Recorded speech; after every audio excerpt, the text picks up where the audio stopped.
देशासह राज्यात कोरोनानं मोठं डोकं वर काढलंय।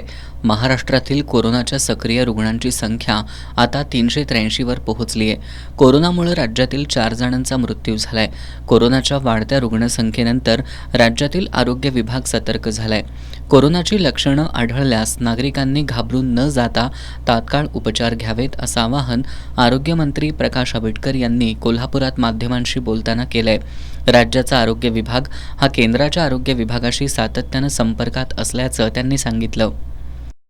ब्लड प्रेशर असेल, वेगळ्या पद्धतीचे आजार असतील, त्या सगळ्यांसाठी डायबेटिक पेशंट असतील, या सगळ्यांनी सुद्धा थोडी आपल्या आरोग्याची काळजी घ्यावी। पण तज्ज्ञांचं म्हणणं आहे की या सगळ्या कोविड-19 मध्ये 4 नवे व्हेरियंट पाहायला मिळत आहेत असं तज्ज्ञांचं मत आहे। काय त्या संदर्भात आरोग्य सातत्यानं राज्य शासनाच्या आरोग्य विभागाची केंद्र शासनाबरोबर सातत्यानं संपर्क सुरू असतो। दररोज होणारी पेशंटची अपडेट आमच्या सगळ्यांच्या माध्यमातून सेंट्रल गव्हर्नमेंटकडे दिली जाते।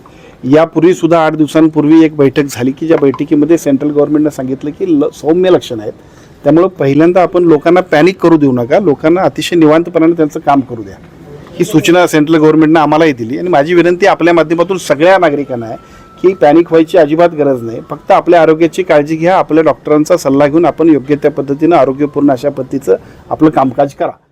सर्दी, ताप, खोकला याप्रमाणे कोरोना आपल्यासोबत राहील। स्वाईन फ्लू सारखी सुद्धा लक्षणं आत्ताच्या कोरोनामध्ये नसल्याचं त्यांनी सांगितलं। लाडकी बहीण योजनेसाठी समाज कल्याण विभागाकडील मोठा निधी वर्ग करण्यात आलाय, त्यामुळे ज्या विभागातून पैसे वर्ग केले असतील त्यांना तो निधी पुन्हा देण्यात येणार असल्याचं नामदार आंबेडकर यांनी सांगितलं।